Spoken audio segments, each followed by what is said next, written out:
ವಯನಾಡು ಎಂದಾಕ್ಷಣ ಕಣ್ಮುಂದೆ ಬರ್ತಿದ್ದ ಸುಂದರ ದೃಶ್ಯ ಕಣ್ಮರೆಯಾಗಿ ಈಗ ಭೀಕರ ದುರಂತ ಕಣ್ಮುಂದೆ ಬರುತ್ತೆ. ದುಃಖದ ಮಡುವಿನಲ್ಲಿ ಚಿಂತಾಜನಕರಾಗಿ ತಮ್ಮವರಿಗಾಗಿ ಅರಸುತ್ತಾ ತನ್ನದೆಲ್ಲವನ್ನ ಕಳೆದುಕೊಂಡು ಅಳಿದುಳಿದ ಜನರ ಮುಖದಲ್ಲಿ ನಿರಾವ ಮೌನ ಆವರಿಸಿದೆ.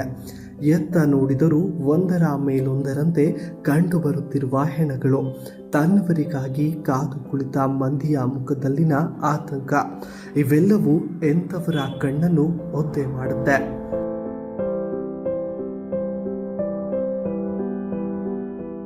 ವಯನಾಡಿನ ಮಂಡಕ್ಕೈ ಚೋರಲ್ಮಲೆಯಲ್ಲಿ ಸಂಭವಿಸಿರುವ ಭೀಕರ ಗುಡ್ಡ ಕುಸಿತ, ಅಲ್ಲಿರುವ ಜನರ ಪಾಡು ಹಬ್ಬ ನೆನೆದರೆ ಒಂದು ಕ್ಷಣ ಮೈ ಜುಮ್ಮೆನಿಸುತ್ತದೆ.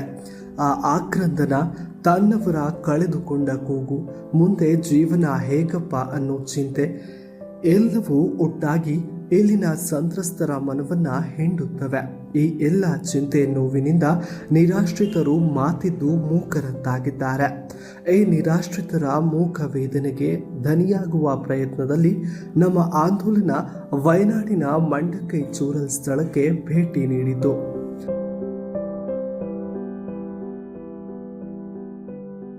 ಅಲ್ಲಿ ನಮ್ಮ ತಂಡಕ್ಕೆ ಕಂಡಿತು ನಿಸ್ತೇಜಗೊಂಡ ಕಣ್ಣುಗಳು, ಗಳಿಗೆಗೊಮ್ಮೆ ಗಂಟೆಗೊಮ್ಮೆ ಉಮ್ಮಳಿಸಿ ಬರುವ ದುಃಖ, ನೋವಿನಲ್ಲಿ ಹರಿಯುತ್ತಿದ್ದ ಕಣ್ಣೀರ ಕೋಡಿ. ನೋವ ಹೊರಗೆಡವಲು ಒಮ್ಮೆ ಅತ್ತು ಬಿಡಲಿ ಎಂದರೆ ಕಣ್ಣೀರೇ ಇಂಗಿ ಹೋಗಿ ನಿದ್ರಾಣವಾದ ಕಣ್ಣುಗಳು ಹಲವು, ಆತಂಕದ ಕಣ್ಣುಗಳು ಕೆಲವು.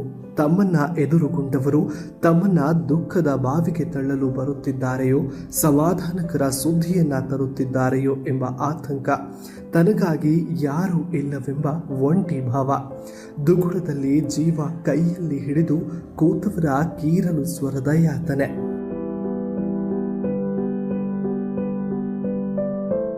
ನೆಮ್ಮದಿಯ ಸೂರಿನಲ್ಲಿ ಯಾವುದೇ ಚಿಂತೆ ಇಲ್ಲದೆ ಜೀವನ ಸಾಗಿಸುತ್ತಿದ್ದೆವು.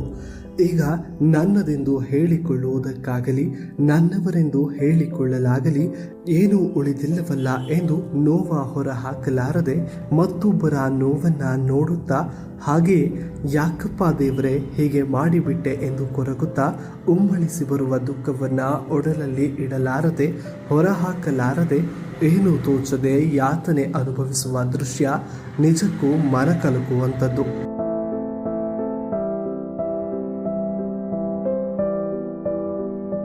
ಹೀಗೆ ಅಲ್ಲಿದ್ದ ಸಂತ್ರಸ್ತರ ಮನದ ಬೇಗೆಯ ಕೇಳಲಾರಂಭಿಸಿದ ಆಂದೋಲನ ತಂಡಕ್ಕೆ ಸಿಕ್ಕದ್ದು, ನನ್ನವರೆಲ್ಲರನ್ನು ಕಳೆದುಕೊಂಡೆ, ಮುಂದೆ ನನ್ನ ಗತಿಯೇನು ಎನ್ನುವ ಚಿಂತೆ. ಒಬ್ಬರದಾದ್ರೆ ಜೀವನ ನಡೆಸಲಿದ್ದ ಸೂರು ಕಣ್ಣೆದುರೆ ಕುಸಿದು ಬಿದ್ದು ಕೊಚ್ಚಿ ಹೋಯಿತು ಎನ್ನುವ ಸಂಕಟ ಮತ್ತೊಬ್ಬರದ್ದು. ಜೀವನ ನಡೆಸಲಿದ್ದ 8 ಹಸುಗಳು ಕಣ್ಣೆದುರೆ ನೀರಿನಲ್ಲಿ ಕೊಚ್ಚಿ ಹೋದವು ಎನ್ನುವ ಕಣ್ಣೀರು ಇನ್ನೊಬ್ಬರದ್ದು. ಹೀಗೆ ಒಬ್ಬೊಬ್ಬರಿಂದಲೂ ಒಂದೊಂದು ಕರಡು ಹಿಂಡುವ ಕತೆ.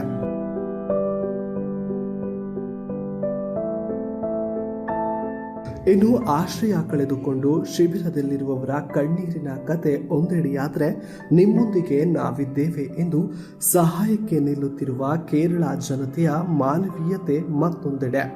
ಆಶ್ರಯ ತಾಣದಲ್ಲಿರುವವರಿಗೆ ನೆರವಿಗೆ ಧಾವಿಸಿ ಕುಟುಂಬದ ಸದಸ್ಯರನ್ನ ಸಂಪರ್ಕಿಸಲು ಪ್ರಯತ್ನಿಸುತ್ತಿರುವ ಮಂದಿ, ರಸ್ತೆಯಲ್ಲಿ ವಾಹನ ದಟ್ಟಣೆಯಾಗದಂತೆ ಕಾಯುತ್ತಿರುವ ಜನ, ನಿರಾಶ್ರಿತರಿಗೆ ಬೇಕಾದ ಊಟ ವಸ್ತುಗಳನ್ನು ನೀಡುತ್ತಿರುವ ಇನ್ನು ಕೆಲವರು.